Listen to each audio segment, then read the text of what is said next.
and welcome to the Unit Showcase. The Unit Showcase takes a look at different units from different armies from different games. Today, we're going to have a look at the late French line infantry 1812 to 1815. These figures are 28mm and are made by Warlord games. They come nicely packed in this box. The box contains 4 plastic sprues with 6 figures each, 2 metal officers, 1 metal standard bearer, and 1 metal drummer. Each sprue has 2 infantry with epaulettes and 4 without, so you can actually make a full battalion with 6 companies, including 1 grenadier and 1 voltigeur. These figures are painted by SL. Now, initially SL bought these figures because he just wanted 1 infantryman to bring his engineer blister, which he bought, up to 6 figures to play Sharp's Practice. Now, Sharp's Practice is a set of rules done by 2 fat lardies.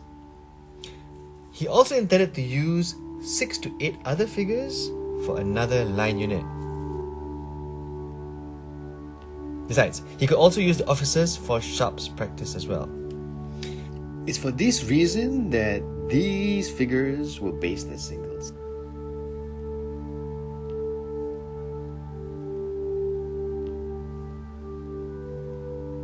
Now, if you have a look at each figure, they look really nice, they're very well posed, and actually, I like the fact that they all come in grey coats.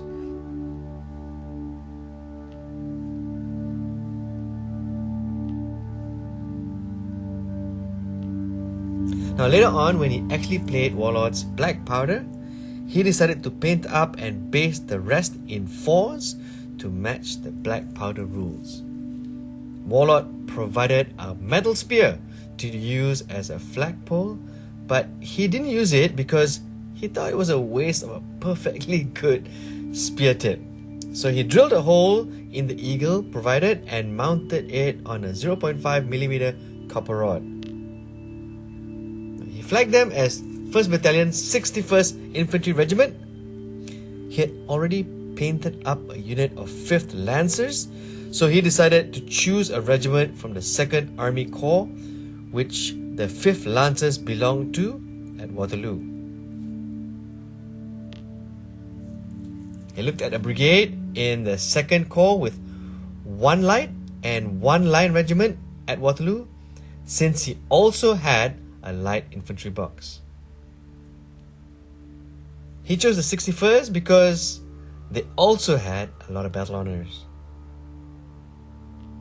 The flag was printed on label paper and based on a design found on the war flag site. Now, he painted the drummer last because he figured the chords of the drum would be a pain to paint, and they were.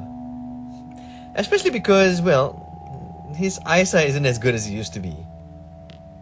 Now, these figures on a whole are very nicely sculpted and very subtly dynamic, giving an impression of movement, and I love the look of the whole regiment while in formation.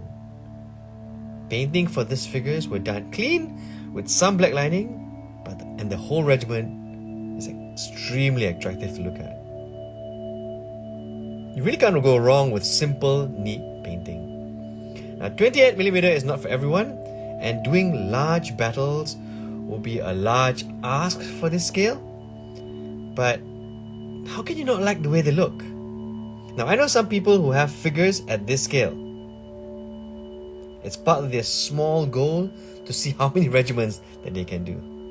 Now, the folks at Warlord themselves are big fans of big participation games where everybody brings their own regiments that they have painted, and while there are many brands out there, these look very good and are relatively easily available, especially for us in Malaysia. There is a small but growing appreciation for 28mm Napoleonic here, and showcases like these are really helping to build the community, especially one that is based at the shop. I'm looking forward to feature more 28mm Napoleonic figures as and when I can get my hands on more. Until then, I hope you enjoyed the video and will consider giving some support with a like and a subscribe. Oh, yeah, and don't forget to enjoy painting those figures.